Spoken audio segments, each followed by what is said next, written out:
Jadi kita ikutin semua perbuatan Nabi, nggak bisa. Kenapa? Karena Rasulullah Shallallahu Alaihi Wasallam pernah bersabda, Allah menjadikan Nabi, menetapkan Nabi itu adalah laki-laki. Jadi nggak ada Nabi itu perempuan.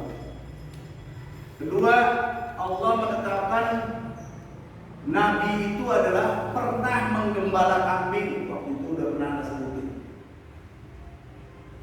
Ketiga, Allah menetapkan kekuatan seorang Nabi itu kekuatannya 10 kali kekuatan lelaki perkasa, gagah perkasa, 10 kali.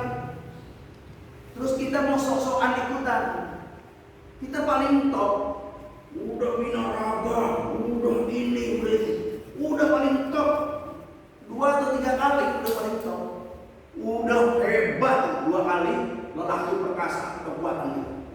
Itu pun dengan latihan yang luar biasa.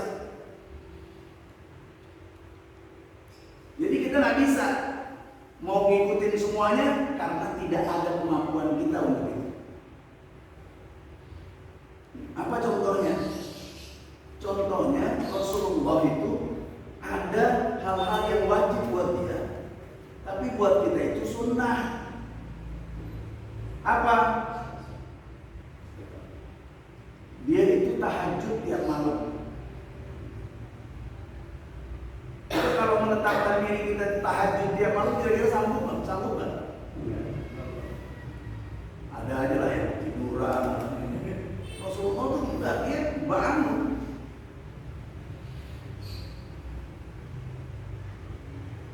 Satu waktu ada Rasulullah saum, terus diikuti sama sahabat. Waktu maghrib Rasulullah minum air putih aja, 1 gelas, selesai. Terus udah nggak makan lagi, nggak minum lagi. Dia terusin lagi, itu berarti buka puasa sekaligus sahur. Dia terusin lagi dari maghrib terus sampai bukanya besok maghrib, yang dikenal dengan puasa wisok. Terus orang itu mau ikut, aku mau ikut. Enggak boleh. Kenapa? Ente bisa gitu, lain. Ente nggak makan, anak dikasih makan langsung oleh Allah. Terus kita mau ikutin, gendam gitu, kalau yang gitu ikutin gendam. Jadi ada bagian tertentu kita bisa ittiba pada Rasulullah SAW. Ada bagian tertentu yang kita nggak bisa. Memang itu diberikan oleh Allah keistimewaan kepada Rasulullah SAW.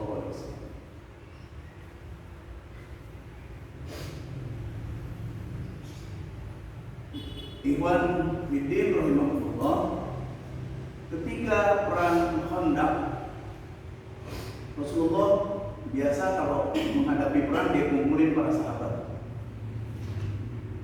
Terus Rasulullah bilang apa yang kita harus lakukan? Dia persenjataan lengkap, ada panah, ada tombak, di samping pedang. Sedangkan kita jumlahnya sedikit. Jumlah Rasulullah dan pasukannya itu sekitar 1.000 orang. Pasukan musuh itu sekitar 3.000 orang. Kalau gitu kita untuk menghadangnya pakai pasir lah, tumpukin karung pasir. Kata Salman Al-Farisi, ya Rasulullah, ini musyawarah, anaknya usul. Bagaimana kalau ngikutin kebudayaan saya dari Persia? Gimana tuh? Menggali parit Rasulullah. Nah, jadi perang itu bisa disebut perang Ahzab, bisa disebut juga perang Khandaq. Perang ketiganya Rasulullah perang itu 3 kali defensif, artinya bertahan, diserang oleh pihak lawan. Perang apa? Uhud, perang Badar, perang Khandaq, perang Ahzab. Ini ketiga nih defensif. Jadi dibagi lah, dibagi 10 orang Rasulullah menggali 40 meter. 10 orang menggali 40 meter. Subhanallah. Lebarnya kira-kira 3,5 sampai 4 meter. Dalamnya sekitar 3,5 sampai 4 meter. Jadi kalau ada orang nekat loncat gitu, nggak bisa balik, nggak bisa naik. 3,5 sampai 4 meter. Udah sama dengan itu, sama dengan gunung. Bukan gunung apa? Kayak sumur. Jadi ketika menggali itu, sahabat ketemu batu. Ketemu batu terus nggak kuat. Batu. Jadi coba ya dibayangin satu grup, Rasulullah bikin satu grup, jumlahnya 10 orang menggali 40 meter. Berarti satu orang berapa? 4 meter. 4 meter lebarnya, dalamnya 4 meter, kesininya 4 meter. Satu orang. Nah, ulang ya. Rasulullah bikin kelompok 10 orang kerjakan 40 meter. Satu orang lebarnya 4 meter kerjain, dalamnya 4 meter, kesininya 4 meter.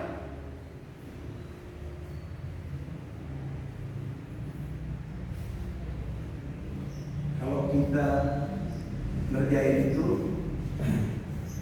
kayaknya nggak sanggup. Itu udah luar biasa. Kenapa luar biasa? Bantuan Allah dalam penggalian itu udah jelas. Kenapa? Karena itu batunya keras, tanahnya keras. Kalau tanah sini ini ada lembek-lembeknya, di sana gurun, batu semua. Kali satu orang 4 meter, dalamnya 4 meter, kesininya 4 meter. Yang digali-gali itu, terus sahabat, batu besar. Kemana ya? Lari ke Rasulullah, pimpinan kelompok ini. Ya Rasulullah, kelompok kami ini ketemu batu yang besar. Itu Rasulullah angkat ininya, sahabat sebelumnya angkat bajunya. Ya Rasulullah, aku lapar. Ada cerita batunya banyak, ada yang juga cerita di hadis orang itu ngeganjel perutnya dengan satu batu, jadi diikat. Makanya ada kencangkan ikat pinggang supaya kita tahan lapar. Kalau misalnya kenyang, longgarkan ikat pinggang. Jadi kalau ada apa-apa kencangkan ikat pinggang, artinya kita siap-siap untuk lapar. Ini sahabat udah ganjel batu. Ya Rasulullah, aku lapar. Diangkat bajunya, jubahnya, gamis. Rasulullah nggak pakai ngomong, diangkat. Gitu dia, gamisnya. Kaget para sahabat. Jumlah batunya Rasulullah 2 kali daripada jumlah batu yang ada di perut para sahabat. Rasulullah nggak melulu, ini kan. Begitu Rasulullah datang, dilihat batu itu dalam posisi apa? Bismillahirrahmanirrahim. Begitu kencang sampai keluar api. Keluar api yang kanan, Rasulullah bilang, insya Allah Roma akan jatuh kepada kita Islam. Ngerti kan? Percikan apinya itu, Rasulullah melihat Roma itu, berarti Eropa itu akan jatuh ke tangan Islam. Pukul lagi terus. Yang itu berpecah, pukul lagi batu. Subhanallah, Masya Allah. Persia akan jatuh ke tangan Islam. Dia pukul lagi terus. Subhanallah, Masya Allah. Rasulullah bilang nanti Syam akan jatuh ke tangan Islam. Dengar gitu gimana? Bersemangat. Orang yang tadinya lapar juga, iya Rasulullah, aku melihat itu. Dimulai dari sini nih kira-kira nih, aku melihat itu. Makin bersemangat. Itu keistimewaan yang kita nggak bisa. Nanti Bogor jatuh khilafah muslimnya, nggak ada, bohong itu. Nah, itu privilege. Jadi Rasulullah membangkitkan motivasi sahabat itu gitu. Mau jihad, ya Rasulullah, apakah benar jihad ini? Benar. Apa ganjarannya? Surga. Ya angkat pedangnya. Bismillahirrahmanirrahim. Allahu Akbar. Maju ke depan. Bukan maju ke depan terus langsung nggak pakai perhitungan terus perang. Jadi nggak ada cerita takut, karena di depannya itu udah ada gambaran surga. Gitu kira-kira. Kalau kita bisa begitu kalau yang untuk surga, tapi kalau yang untuk tadi Roma, Persia, Sam, nggak bisa. Mau percikan kayak apa juga sampai dari kebakaran juga nggak bisa, nggak ada gambaran. Kira-kira itu namanya privilege. Allah kasih kepada Rasulullah Shallallahu Alaihi Wasallam. Ikhwan fiddin rahimahullah, Rasulullah itu memang motivator, pembangkit semangat yang luar biasa. Tapi juga ada pada bagian-bagian tertentu yang kalau pakai logika nggak masuk akal. Dalam keadaan lapar kayak gitu, ada satu orang, dia pulang ke rumah, dia lihat nih orang-orang ini pada lapar. Dia bilang istriku, ada apa yang bisa dimakan? Nggak ada apa-apa kecuali gandum. Kalau kita beras gitu buat makan, terus nggak ada apa-apa, nggak ada lauk. Dia lihat ada kambing, dia punya kambing satu, kambing muda, anaknya kambing lah, atau kambing yang tangguh. Nah, itu aja potong. Kau bikin lauknya dari bisa? Iya, dipotong sama dia. Kau bikin lauk. Aku bilang sama Rasulullah. Tapi karena itu anak kambing, paling kita bisa ngajak Rasulullah sama 7 atau 8 orang. Habis. Gimana ya? Ya udah kita ngomong aja, yang penting kita sudah bersedekah. Fi sabilillah itu. Orang-orang lagi lapar kita kasih makan gitu. Memang nggak bisa semua karena begini. Dia datang ke Rasulullah, ya Rasulullah, begini keadaannya ya Rasulullah. Ini ada kami punya kambing muda, anak kambing lah gitu. Ini masak sama istri aku. Tapi kalau memang bisa, engkau datang dengan beberapa orang aja ya Rasulullah. Karena anak kambing, datanglah 7 atau 8 orang. Rasulullah bangkit. Ya ikhwah, Bob, yang ngundang ini kan heran. Hai Bob, kemana ya? Iya, rumahnya ini, rumah dia. Semua tadinya senang, jadi mukanya pucat, merah, aman tuh. Ini gimana cara semuanya yang gali? Ayo kita berangkat. Berangkat. Dia mau bilang, ya Allah, jangan, udah diundang. Tadi dia dibilang, ya Allah, yang diundang sebagian. Bukannya pelit, karena ini kemampuannya cuma segitu. Terus Rasulullah sampai rumah itu, dia maju keluar. Pada saat itu kan, mana masakannya? Itu Rasulullah. Nah, kau siapkan aja lah apa gitu sebagai tempat. Oh iya, masing-masing ada bergantian lagi. Nah, tetap di apa? Kalau kita kompor lah, tetap di kompor aja. Jangan diangkat itu apa? Laut ini. Jadi semuanya. Ini yang datang kira-kira 70 sampai 80 orang. Kalau sama belakangnya mungkin 100-an. Yang bagian ngegali ini yang kelaparan, itu kira-kira. Udah, kalian ini aja, istri kalian disembunyikan, kalian yang nyiapin buat alat-alatnya, anak yang bagiin. Ambil gandum.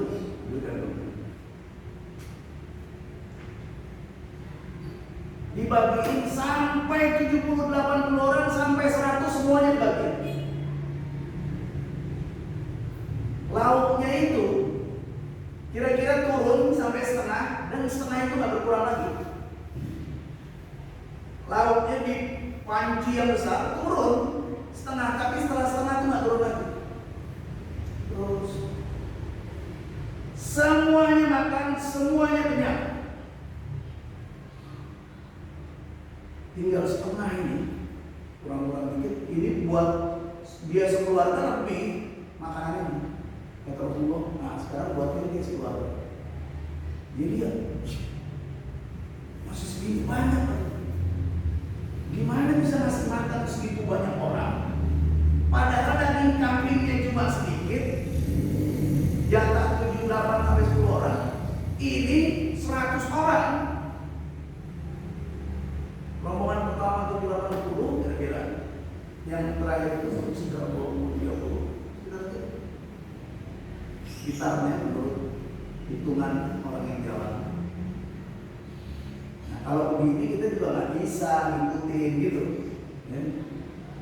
Kita nggak bisa ngikutin yang ini. Tapi mungkin terjadi. Kalau buat Rasulullah, buat para nabi, para rasul itu namanya mukjizat. Tapi kalau buat kita dalam keadaan-keadaan tertentu bisa dapat, namanya karomah. Apa bedanya? Kalau mukjizat itu Rasulullah udah tahu itu akan terjadi. Gitu. Jadi Rasulullah datang, ya semuanya ikut. Si tuan rumahnya bingung, tapi Rasulullah udah tahu ini akan terjadi. Jadi ada hal-hal tertentu yang kita bisa ittiba kepada Rasulullah, tapi pada bagian tertentu kita nggak bisa ngikutin Rasulullah dalam hal-hal itu, gitu ya. Misalnya tadi yang pecahin batu kali yang gede pecahin, malah Rasulullah melihat 3 tempat itu akan jatuh ke tangan orang Islam. Nah, jadi banyak hal-hal yang seperti itu yang Rasulullah kasih lihat kepada orang-orang Islam, bahwa Rasulullah itu di satu sisi bashar, di satu sisi insan, nas, zamannya. Terus dia abid, dia khalifah, dia juga nabi dan rasul. Jadi subhanallah. Nah, pada bagian-bagian tertentu ada yang kita nggak bisa ikutin Rasulullah. Kalau ulama mengatakan gimana? Rasulullah pernah. Biasanya Rasulullah kalau habis sholat tahajud, udah berlama-lama dia sholat tahajud, dia baca Quran. Udah baca Quran, kalau udah tinggal sedikit, dia lihat belum subuh, dia tidur-tiduran. Bukan tidur beneran, tidur-tiduran. Jadi letak-letak di rumahnya. Karena sebelah situnya masjid Nabawi, Masjid Nabi gitu kan. Satu waktu tiduran. Begitu dia bangun, udah dipanggil sama dia. Ya Rasulullah, bangun. Udah masuk waktu. Ya azan, udah azan. Udah. Oh udah, ya udah. Rasulullah langsung apa? Sholat subuh. Karena rupanya udah dari tadi orang nungguin. Setelah sholat subuh, Rasulullah sholat fajar 2 rakaat di rumah, supaya orang nggak lihat. Tapi istrinya kan lihat. Istrinya tanya, ya Rasulullah, apa ada sholat setelah sholat subuh? Nggak ada. Ana bayar sholat fajar tadi. Ana bayar di belakang. Oh boleh? Nggak boleh buat semua. Khusus ini untuk aku. Paham? Jadi kalau kita mau sholat fajar setelah sholat subuh, bener nggak? Nggak bener. Kita ngikutin Rasul, enggak. Rasulullah sendiri bilang, khusus ini untuk aku. Jadi ittiba itu juga ada yang bisa kita ikutin karena posisinya bashar, insan, abid, paling top khalifah. Begitu Rasulullah sebagai nabi, sebagai rasul nggak bisa ikut kita.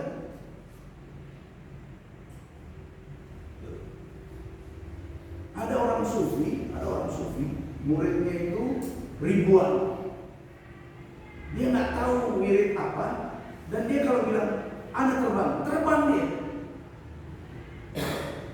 Dia bilang apa? Anda mau ikut Rasulullah Isra Mi'raj. Gendeng itu namanya. Gendeng. Nggak gitu cara ittiba. Terbang dia terbang. Tapi na'udzubillah min dzalik, matinya mati kafir. Gara-gara salah dalam hal ittiba. Rasulullah dia terbang itu kesana kemari sekali itu bukan untuk ngasih lihat saya bisa terbang, bukan. Tapi karena memang dipanggil oleh Allah, maka datanglah Burak dan dibawa dia ke Masjidil Aqsa, terus ke Sidratul Muntaha. Anda dulu pernah Anda punya senior di HMI namanya Abidin Qura. Bang Abidin Qura ini ceramah ke berbagai tempat. Satu waktu dia diundang ke daerah Banten, daerah Pandeglang. Anda nggak tahu daerah mana, nggak disebutin. Satu waktu dia datang, rupanya di situ lagi banjir. Jadi sungainya itu meluap, kalinya itu meluap. Jadi itu dijemput sama panitia. Nah, bang, di sini bang, itu dia bang vilanya. Jadi kayak bukit, ada bukit, vilanya di situ dikasih lihat. Bu, ini sungai meluap bang. Oh, wah kita nggak bisa sana. Tiba-tiba ada orang di sana. Bapak mau nyebrang? Iya. Berapa orang? 2. Oh, boleh saya seberangi? Boleh, gimana caranya? Bapak diam aja berdiri dan harap matanya tutup. Percaya aja sama saya bawa nyebrang. Ya udah dia berdiri, dia merem. Yang itu berdiri merem juga. Yang depan Bang Abidin Qura ini dibawa sama gurunya. Yang belakang dibawa sama muridnya. Bang Abidin Qura berdiri merem, itu diambil kakinya, ditaruh di sini sama si guru. Si murid ikutin ya, kalau saya menjejak ikutin aja. Kata si murid bilang sama si panitia ini, apa yang dikerjain? Dia gandengan jalan di atas air. Kayak Nabi siapa? Nah, Nabi Khidir, Nabi siapa?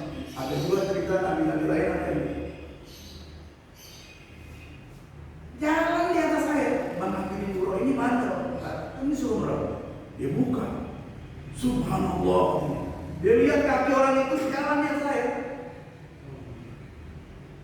Sampai nyebrang di sana. Udah nyebrang, berdiri. Buka matanya. Kaget kan dia. Tapi dia lebih kaget lagi waktu dia lihat itu. Air tadi diinjek itu. Waduh, dari sini gimana ke atas? Diam ya. Diam. Kayak bola dia dilempar. Kalau sampai atas, ini ya, tangkap itu ya, kayak ada pagar gitu. Dilempar. Mental ya. Nangkep pagar. Ini juga yang satunya dilempar lagi supaya dia nangkep pagar. Jadi villa itu pinggirannya ada pagar, nangkep pagar. Bagus nggak nancep di pagar. Itu dia juga apa? Loncatin pagar itu ke villa. Begitu dia mau pergi, dia lihat 2 orang itu udah ada. Ada ilmu kayak gini? Ada. Ilmu hikmah lah, ilmu inilah, ilmu itu ada.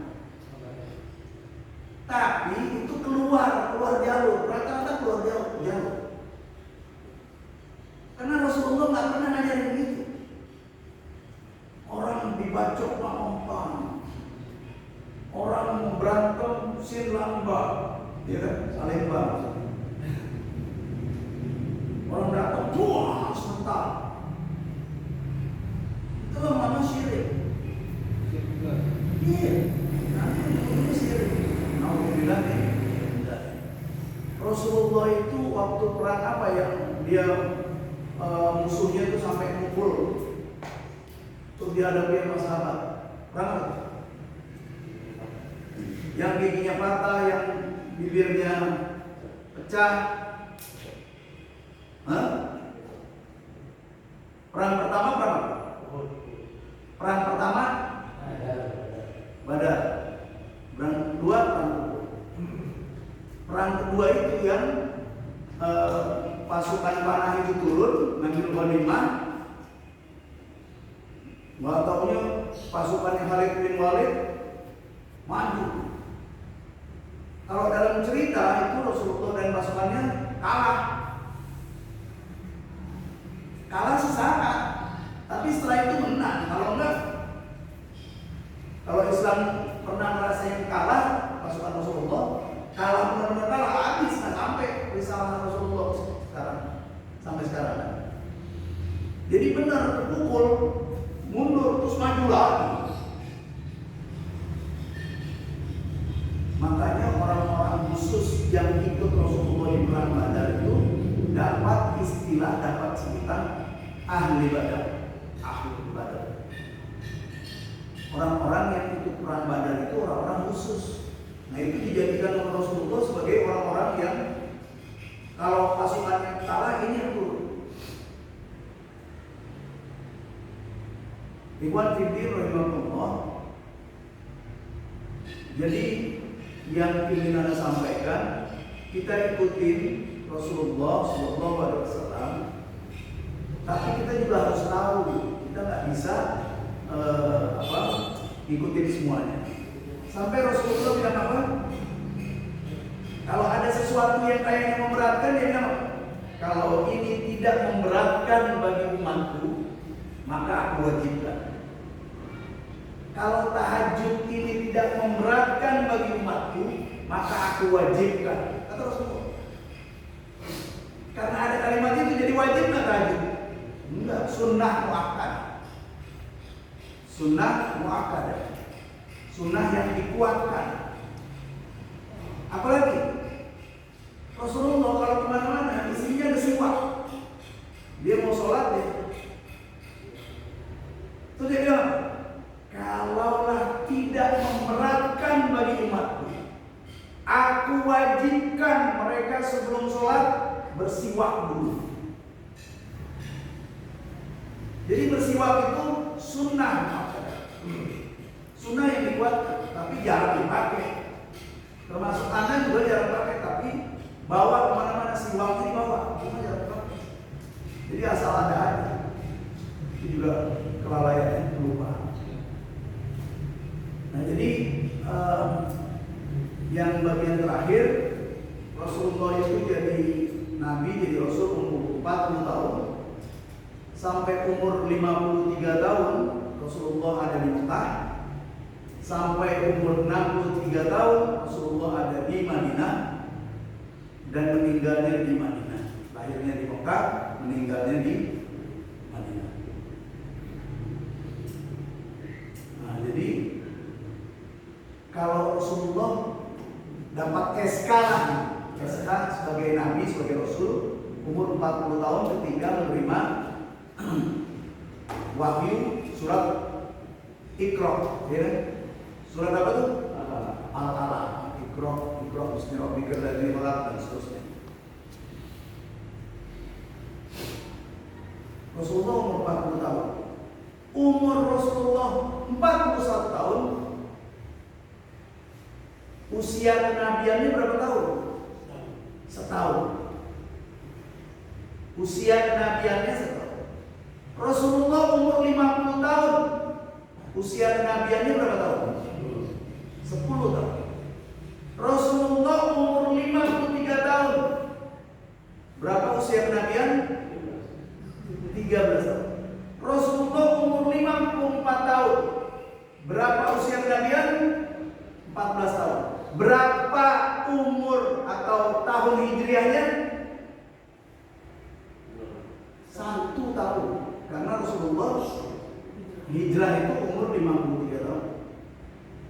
Jadi ada tahun Masehi umurnya beliau,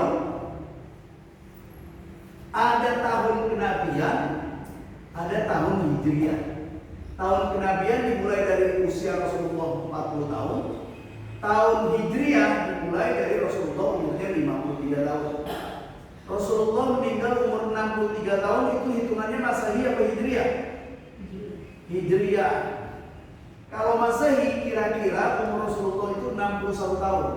60 tahun lebih, 61 tahun antara itu. Karena hitungannya Hijriah. Hijriah itu lebih pendek daripada Masehi. Jadi Masehi itu 61 tahun, Hijriahnya 63 tahun. Rasulullah disebut meninggal umur 63 tahun karena perhitungannya tahun Hijriah. Kalau dihitung-hitung, wah, ada orang yang ngomong, orang yang hidup pada zaman Rasulullah tuh enak ya, kan ketemu Rasulullah. Iya enak. Tapi belum tentu juga takdir yang datang ke kita itu bagus, baik. Kalau bicaranya kalau. Karena ketika Rasulullah bilang, ya Allah, pindahkanlah kiblat dari Masjidil Aqsa ke Masjidil Haram, dipindahkan oleh Allah. Pindahnya kiblat itu bukan urusan bumi aja, pindah itu Pak, tapi urusannya sampai ke mana? Karena itu porosnya berpindah, walaupun sedikit berpindah itu. Poros bumi itu tadinya di Masjidil Aqsa jadi ke Masjidil Haram. Jadi bukan sekedar itu. Terus apa yang terjadi? Sebagian umat Islam mempertanyakan, kenapa Rasulullah kok minta begitu dan Allah mengabulkan? Ada ayatnya. Pindah dari Masjidil Aqsa kiblat umat Islam jadi Masjidil Haram. Na'udzubillah min dzalik, bahkan sebagian yang murtad gara-gara itu. Na'udzubillah min. Kenapa? Karena kiblat orang Islam itu ada di Taurat dan ada di Injil yang asli, bahwa kiblatnya itu Masjidil Aqsa. Rasulullah tidak ingin sama dengan orang kafir, maka dia mohon, ya Allah, pindahkanlah kiblat. Dipindahin, dikabulin Allah, pindah. Wallahu a'lam bishawab. Bagaimanalah terjadinya gempa atau gerakan bumi? Karena porosnya itu dipindah semua. Coba bumi, porosnya ini bumi dipindah semua, walaupun dekat. Kira-kira bergetar nggak? Bergetar. Cuma semua dibikin nggak tahu itu terkabul. Guncangan. Terus guncangan kedua ketika Rasulullah Isra Mi'raj. Sebagian orang Islam percaya, yakin. Sebagian orang Islam tidak percaya. Ngaco, Rasulullah mulai ngaco. Sebagian murtad. Na'udzubillah min dzalik. Jadi coba enggak? Coba. Sebagian murtad. Sebagian besar yang datang ke Abu Bakar. Ya Abu Bakar, Nabi Muhammad ngomong gini. Apa dia ngomong? Dia pergi malam naik burak dari Masjidil Haram ke Masjidil Aqsa. Itu Isra. Terus Mi'raj dari Masjidil Aqsa ke Sidratul Muntaha. Apa ini? Yang cerita siapa? Ente dengar langsung. Nabi Muhammad yang cerita. Kalau Nabi Muhammad yang cerita itu, jangankan itu, lebih dari itu Anda percaya. Makanya Abu Bakar itu sudah bilang, As-Siddiq, dialah yang membenarkan semua perkataan Rasulullah itu, dia benar. Jadi orang yang bincang-bincang kalau datang ke Abu Bakar, tegar lagi. Kalau sekarang, orang dapat guncangan sedikit, dikasih ketegaran, ini kacau. Ada nggak orang yang ini? Ada orang yang imannya di gimana? di pinggiran. Hah? Orang yang ada di pinggiran itu coba kita lihat, mudah-mudahan benar nih. Surat Al-Hajj ayat 11 sampai 13. Benar nggak? Coba lihat. Surat Al-Hajj. Orang yang kalau dapat cobaan dikit aja, wah, nggak kira-kira coba. Yang berapa? Al-Hajj surat 22 ayat 11 sampai 13.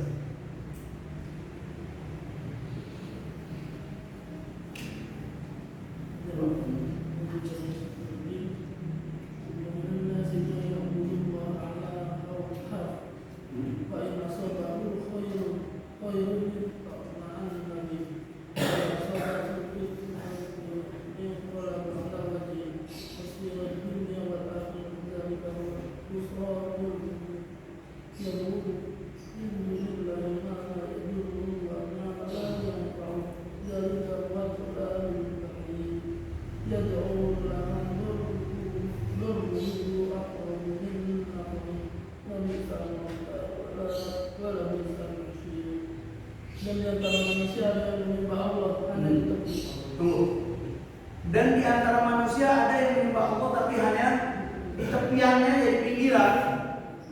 Terus maka jika dia memperoleh kebajikan, dia merasa puas. Kalau dia dapat kebajikan, puas dia. Terus dan jika ditimpa suatu cobaan, dia berbalik ke belakang. Kalau ada musibah, ada cobaan, ada ujian sedikit, balik dia mundur. Allah nggak adil, masa saya begini terus. Cobaan sih cobaan, tapi nggak gini terus. Ada yang udah ini. Iman tapi imannya di pinggiran, jadi nggak mau ke tengah, gampang kena cobaan, out. Terus dia rugi di dunia dan di akhirat. Dia rugi di dunia dan rugi di akhirat. Terus dia menyuruh kepada selain Allah sesuatu yang tidak dapat mendatangkan bencana dan tidak pula memberikan manfaat kepada. Itulah kesesatan yang jauh.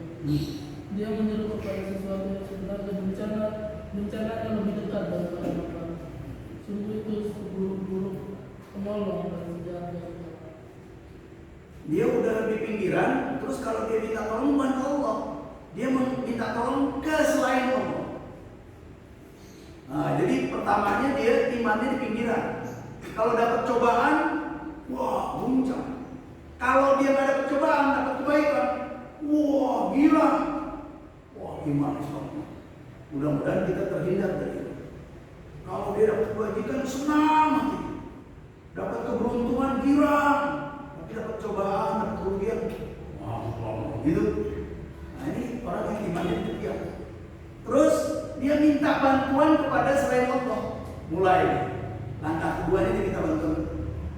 Kata Allah itu kerugian bukan hanya di dunia, sampai di akhirat dia rugi. Alhamdulillah nih. Jadi kalau kita merasa gitu, buru-buru kita bertobat, mohon ampun kepada Allah. Gak ada penolong yang sebenar-benarnya menolong kecuali Allah yang menolong. Itu yang diajarkan oleh Rasulullah Sallallahu Alaihi Wasallam. Dengan kita mempelajari sirah nabawiyahnya, supaya kita benar-benar mengikuti Allah dengan memandu apa yang sudah dijalankan oleh Rasulullah. Tentunya pada level Rasulullah sebagai bashar, Rasulullah sebagai insan, sebagai abid, sebagai khalifah. Nah itu pada level-level itu kita bisa ikut. Jadi jangan lebih dari itu. Kalau lebih dari itu, karena Rasulullah itu punya kelebihan, punya mukjizat, kita nggak bisa. Nah, mudah-mudahan ini ada manfaatnya. Anda cukupkan sampai di sini surah Nabaliyah. Kalau sirah ini, subhanallah, membangkitkan semangat kalau kita pelajari, kita baca terus ya.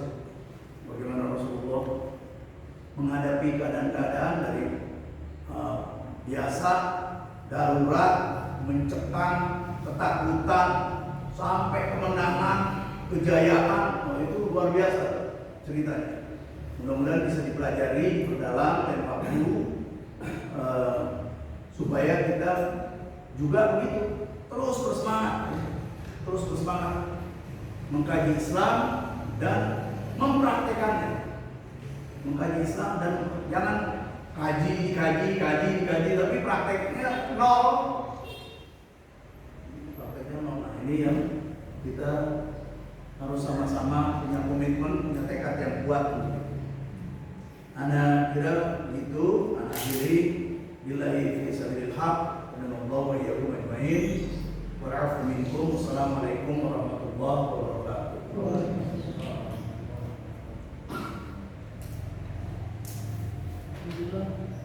Jadi silakan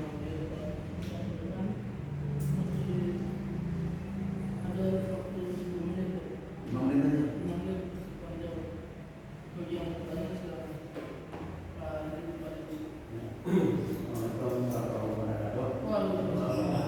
Namanya mohon penjelasan tentang kiblatain dan dua kiblat. Yang kedua, dua jenis sambutan tentang kalau khutbah itu memegang tongkat ya. Sebagian mengatakan itu sunnah Rasul, tapi sebagian lagi mengatakan itu sunnah tapi tidak perlu dicontoh karena tongkat itu hanya kebutuhan Rasul ketika beliau sudah ujur gitu ya. Ya, yang pertama tentang kiblatain itu tadi tentang dua kiblat. Tapi kalau yang kiblatain dalam arti yang dua-dua itu juga ada sedang kaji, ada di surat apa ya kiblatain itu yang dua-dua. Tapi kalau dia berganti dari Masjidil Aqsa ke Masjidil Haram, itulah ceritanya. Itu ujian keimanan buat orang-orang Islam. Nah, untuk bilang dari ada yang murtad, Rasulullah nggak konsisten nih, gitu, berani gitu, untuk bilang dari. Jadi seleksi alamnya kayak gitu. Yang kedua tentang tongkat, Anda juga lupa, semua nabi itu pakai tongkat kalau dia jalan. Nah, jadi jangan khotbah, dia jalan aja pakai tongkat, terutama kalau jalan jauh. Jadi bukan Nabi Musa aja pakai tongkat, semua nabi pakai tongkat. Cuma Nabi Musa tongkatnya itu jadi tempat mukjizat gitu. Nah, kalau khotbah itu boleh dipakai, boleh enggak, karena Rasulullah ada ceritanya dia pakai tongkat, ada ceritanya dia nggak pakai tongkat, gitu.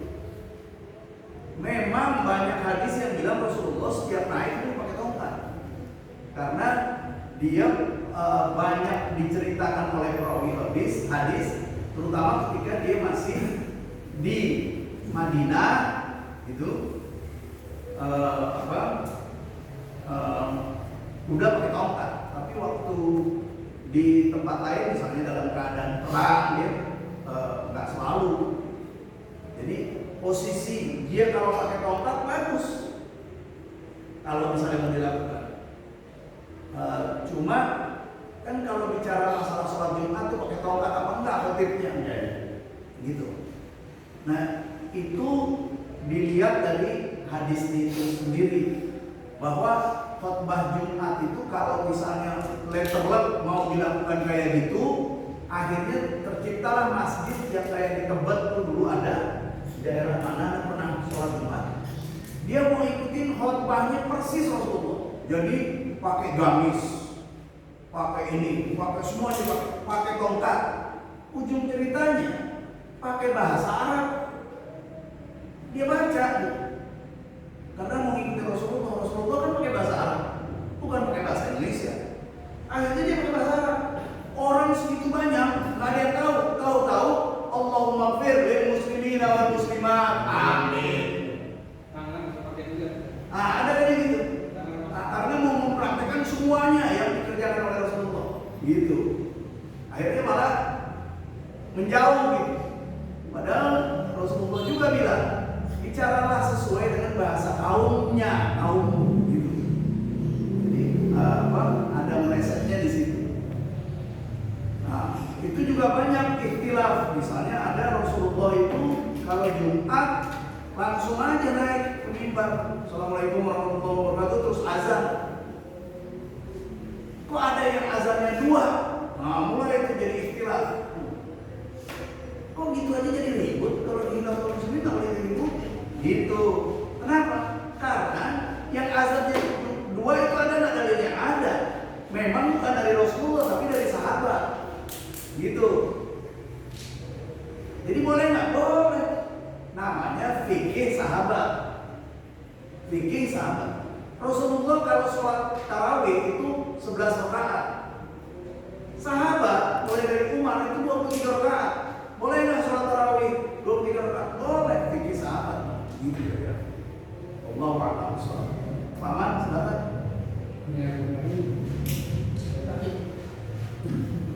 Terakhir. Tadi masalah siwak, Dua. saya namanya menikah, kedua cerita. Dulu ada satu perang, ada kekalahan dari musuh yang perang Islam itu, lalu Umar dan Abu mencek pasukannya. Karena kekalahan perang ini ternyata pasukannya ada yang meninggal di situ.